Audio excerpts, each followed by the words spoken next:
मो जोई मते तांको घर को डाकी कहिले सांग माने मो ना सुनीता मो घर बालेश्वर रे मु 35 वर्षर किंतु मो जीवन रे बहुत दुख भरा जवानी रे मो स्वामी दुर्घटना रे मृत्यु हेगला मो बिया को आउ बांड मिलिला नहीं 2 वर्ष पूर्वरु मु मो झियो प्रिया को बाहा करिथिली मो झियो टिके दुर्बल थिला बाहाघरर किछि वर्ष परे मु देखिली जे तांको पिला पिली हेउ नाहंती दिने हठात मोते जोई कॉल कले आउ कहिले मु तम झियो को डिवोर्स देई देबी से मोते शारीरिक सुख देई पारुनी मु तांको कथा सुनी तांको घर को गली भाबिली जे जोई को बुझाई देबी गोटे दिन राति 11टारे से मोते निज रूम को डाकिले एवं मो पाद दबाई दबाई निज आंगुठी मो बियारे कहिले तेणु बंधु माने सुनंतु पूरा कहानी बहुत रोमांटिक हेबाकु जाउछि तापरे मो जोई कहिले आज तम झियो मते गिहा न देई सोई जाइछि आज मु मो इच्छा को दबाई एभଳି सोई परिबि नाही मु आज गेही की सोईबी सासू माँ आज तम झियो नहेले तमको केहिबी मो बांड आज उठिकी अछि एहा कही जोई मते निज बिछणारे सुआइले मो झियोर बाहाघर केवल 20 वर्ष बयसरे करिथिली तार बाहा हेबार कारण मध्य एही जे मो स्वामी मो जवानी बयसरे मरि जाइथिले मु एकाकी थिली तेणु ताकू बहुत जत्ୟରେ बढ़ाइथिली से घर कामरे अभ्यस्त नथिला तेणु मु मो झियो पई गोटे अनाथ पुओ खोजुथिली बहु वर्ष खोजा खोजी परे मु सेई जोई पाइली जहा कि मोर दरकार थिला मो जोई एका थिले तांकर बापा की माँ नथिले से इंजीनियर चाकरी करुथिले एवं तांकर गोटे बड़ घर थिला मो झियो पई एभଳି पुओ बहुत भलो थिला तेणु मु तुरंत बाहाघर फाइनाल करी मो झियो प्रिया को बाहा कराइदेली किंतु विवाह परे मु जहा आशा करिथिली ताहा पूरण हेला नाही मु जानि नथुली जे प्रिया एका निज स्वामीर गिहा गेही इच्छा पूरण करि परिबो नाही ता बियारे ता स्वामी को संतुष्ट करि परिबो नाही मु भाबिथिली जे बाहाघर पूर्वरु मु ताकू भलो भाबरे बुझाइथिली एवं से मध्य मते हं कहिथिला ताकू मु गिहा गेही हेबार सबु ट्रिक कहिथिली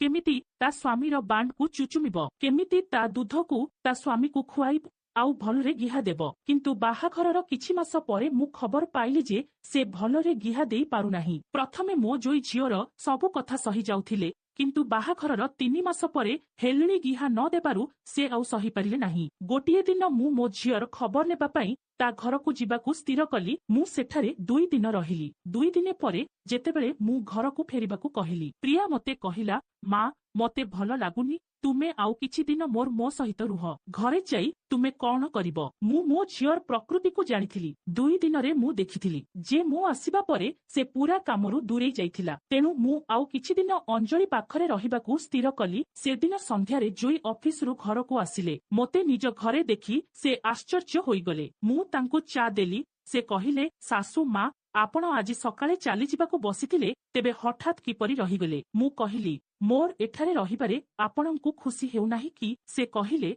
ना एमिति किछि नुहे गत रातिरे आपण जिबाकू व्यस्त हेउथिले आज हठात रहिगले तेणु मु पचारिली से आगको कहिले आपण एठारे रहिले मोर लाभ हेबो कारण गत 2 दिनरे आपणंक हातर मजादार खाद्य खाई आनंद पाइछि विवाह परे प्रथम थर पई मु पेट भरी खाई पारुछि मु तांकु कहिली जे मु आउ किछि दिन तांको जत्न नेबा एवं प्रिया को घरर आउ किछि काम सिखाइबा पई रहिबी से कहिले आपण जदि सबुबेले एठारे रहिबे मोर कोनोसी असुविधा नाही कारण आपण घरे रहिले आपण टिके प्रिया को काम सूत्र सिखै देबे आउ से भी आपणंक परि होइजिबो एतिकी कही से हसीदेले देखु देखु मु प्रिया पाखरे किछि दिन रहिगली गत 2 दिनरे मु जोई को रातिरे बाहरे सोईबार देखिली मते लागिला जे जोई आउ प्रिया मध्यरे किछि असुविधा होईछि शेषरे मु रहि पारिली नाही तृतीय दिन रातिरे जोई को से सोईथिबार देखि मु तांको पाखकु जाई एकोटिया सोईबार कारण पचारिली किछि न कही से मो हाथ धरी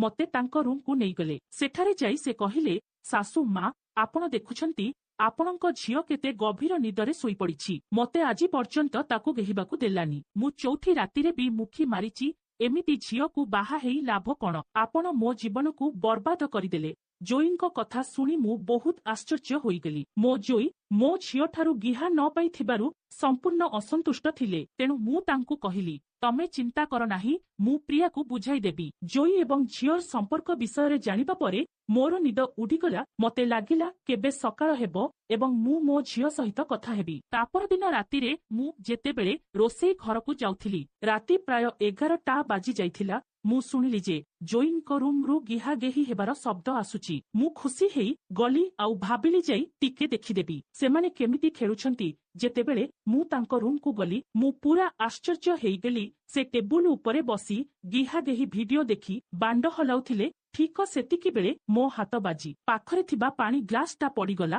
ଜୋଇ ପୁରା ଚମକି ପଡିଲେ ଆଉ ମୁହଁ ତଳକୁ କରି ମତେ ଦେଖିଲେ ଆଉ କହିଲେ, ଆପଣଙ୍କ ଝିଅ ଆଜି ପର୍ଯ୍ୟନ୍ତ ମତେ ଗେହିବାକୁ ଦେଲାନି। ଆପଣ ଆଜି ମତେ ଗିହା ଦିଅନ୍ତୁ, ନହେଲେ ମୁଁ ଆପଣଙ୍କ ମୋ ଝିଅକୁ ଡିଭୋର୍ସ ଦେବି। ତାଙ୍କ ଲେ କଥା ଶୁଣି ମୁଁ ରାଜି ହେଇଗଲି ଆଉ ମୋ ମନ ବି ଟିକେ ପେଲା ଖାଇବା ପାଇଁ ହେଉଥିଲା। କାରଣ ବହୁତ ଦିନ ହେଲା ମୁଁ ବାଣ୍ଡ ମୋ ବିଆରେ ନେଇନି, ସେଥିପାଇଁ ମୋ ବିଆ ବି ପୁରା ଟାଇଟ୍ ହେଇଯାଇଛି। ଜୋଇ ମତେ ଟେକି ନେଇ ତାଙ୍କ ବେଡ୍ ଉପରେ ଶୁଆଇ ଦେଲେ।